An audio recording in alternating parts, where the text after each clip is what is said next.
الحمدللہ، تمام تعریف اللہ کے لیے جو رحمان و رحیم ہے۔ درود و سلام نازل ہو خاتمین علیہم الصلوۃ والسلام پر اور آپ کے آل و اصحاب پر، بزرگان دین، عزیز نوجوانوں، عفت مآب پردہ نشین خواتین اور پیارے بچوں، السلام علیکم ورحمۃ اللہ وبرکاتہ۔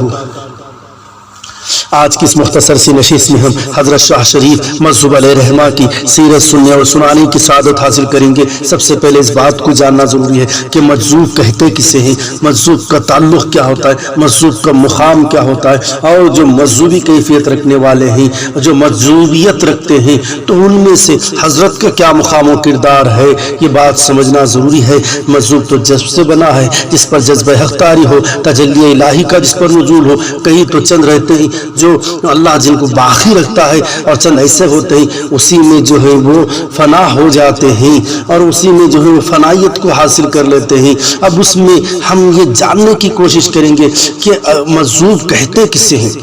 اس کا مقام و کردار کیا ہے۔ اللہ کے ولیوں میں ایک طبقہ ایسا بھی ہے جسے مجذوب کہتے ہیں، جو اللہ کی محبت میں کامل ہوتے ہیں، اس کی یاد میں، اس کے ذکر میں وہ فنا ہو جاتے ہیں، اور جن کی عقل حالت دنیا کے اعتبار سے حاضر نہیں ہوتی، وہ حقیقی مجذوب ہوتے ہیں، اور ان کا عمل خالص اللہ کے لیے ہوتا ہے، لوگوں سے ان سے کوئی واسطہ نہیں ہوتا، یہ ہوتے حقیقی مجذوب۔ مگر جو لوگ مجذوب ہونے کا ڈھونگ نچاتے ہیں، جو بے ہوش مجذوب ہوتے ہیں، جو ان کے ڈھونگ اختیار کرتے ہوئے راہ شریعت سے راہ فراری اختیار کرنے کی کوشش کرتے ہیں اور اپنے آپ کو مجذوب ثابت کرنے کی کوشش کرتے ہیں، یہ اسے ان کا ذکر نہیں، بلکہ جو حقیقی مجذوب ہوتے ہیں وہ کیا کرتے ہیں عزیزان محترم، ان کا تعلق سے اللہ کے رسول اکرم صلی اللہ علیہ وسلم نے فرمایا کہ انہیں برا نہ کہو، اگر وہ قسم کھا لے تو اللہ ان کی قسم کو پوری کرتا ہے، اللہ ان کی قسم کو پوری کرتا ہے۔ اور یہ جو با کمال مجذوب ہوتے ہیں، وہ جو کہتے ہیں وہ ہو جاتا ہے، وہ ہر وقت سر مستی استغراق میں ڈوبے رہتے ہیں، وہ تاریک دنیا ہوتے ہیں، دنیا کی ہر آسائش سے بے نیاز ہوتے ہیں، وہ اللہ تعالیٰ انہیں اپنے عطاؤں میں سے جو چاہتا ہے بغیر مشقت کے، بغیر مجاہدے کے، بغیر ریاضتوں کے عطا فرماتا ہے، اور ان پر ملکوتی معاملات کو ظاہر فرما دیتا ہے۔ جو حقیقی مجذوب ہیں وہ ولی ہوتے ہیں، جو اللہ کے قرب جنہیں حاصل ہوتا ہے، جو باہوش مجذوب ہوتے ہیں، اور یہاں پر باہوش مجذوب کا تذکرہ کیا جا رہا ہے، بے ہوش مجذوب کا نہیں۔ ان سے نافع اور فیض یقینی ملتا ہے، کیونکہ وہ سالک بھی ہیں اور مجذوب بھی،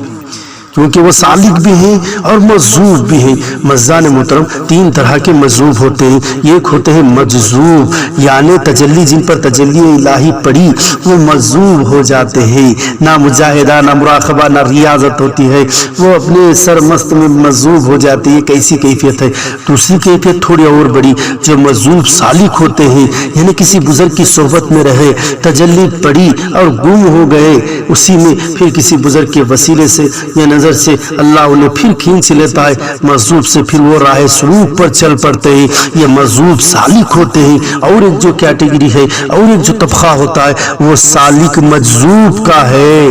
یعنی وہ ریاضت، مشاہدہ، مراقبہ، شریعت، طریقت، ذکر و عبادت کرتے کرتے وہ فنائیت ہو جاتے ہیں، وہ اللہ کی ذات میں فنا ہو جاتے ہیں، تو وہ مجذوب ہوتے ہیں، یعنی وہ سالک مجذوب ہوتے ہیں۔ یہ وہ اعلیٰ مقام کے مجذوب ہیں جو سلوک سے مجذوبیت میں ان کو مقام درجہ حاصل ہوتا ہے، اور یہ اعلیٰ مقام ہوتا ہے۔ تو ہم جس کا تذکرہ کر رہے ہیں یہ شاہ شریف مظہوب علیہ رحمہ بھی سالک مجذوب ہیں، جنہوں نے ریاضت، مشاہدہ، مراقبہ اور صحبت مرشدین حاصل کرنے کے لیے یہ کن کے پاس آئے تھے عزیزان محترم؟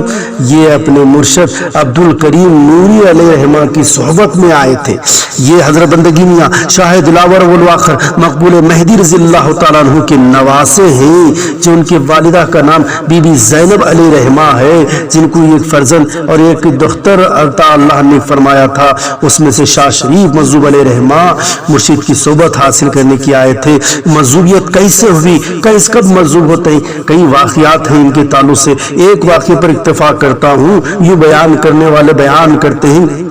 ایک روز شاہ شریف علیہ رحمہ اپنے مرشد حضرت بندگی میاں شاہ عبد الکریم نوری دولت آباد میں جو موجود تھے وہاں پر وضو کروا رہے تھے۔ وضو کا پانی تشت میں جمع ہوا تھا، آپ نے تشت میں کا پانی پی لیا اور وہ پانی پینے کے بعد مست و مجذوب ہو کر اپنے آپ سے وہ باہر ہو گئے، یعنی مجذوبیت کیفیت ہو گئی، اللہ کی تجلی ہوئی، اللہ کے وہ تجلی کی وجہ سے وہ جو ہے وہ مجذوبی کیفیت میں ہو گئے۔ عزیزان محترم، واضح ہو حضرت امام مہدی موعود علیہ السلام وضو فرماتے وقت وضو کا پانی کا خطرہ کسی شخص پر پڑ جاتا تو اس کو جذبہ طاری ہو جاتا تھا اور اسے کشف حاصل ہو جایا کرتا تھا۔ تو یہ اللہ والے ہوتے ہیں جو اللہ کی ذات میں فنا ہوتے ہیں، ان کے وضو کا پانی، ان کے وضو کے وہ خطرات کا خل یہ اگر اثر یہ ہو تو وہ ذات کا کیا مقام ہوگا۔ تو اس کی وجہ سے آپ کے اندر مجذوبی کیفیت پیدا ہو جاتی ہے، مجذوبی کیفیت پیدا ہو جاتی ہے۔ عزیزان محترم، حضرت شاہ شریف علیہ رحمہ جو ہے ایک دفعہ کا واقعہ ایسا ہوتا ہے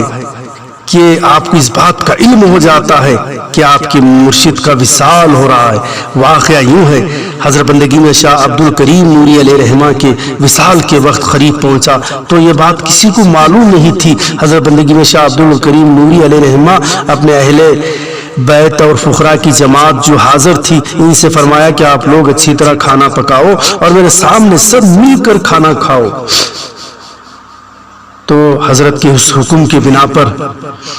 کھانا تیار کیا گیا اور تمام لوگ کھانا کھلانے میں اور کھانے میں مصروف ہوئے۔ حاضرین محفل میں سے کسی نے کہا، اے خونکار، اگر اجازت ہو تو میاں شاہ شریف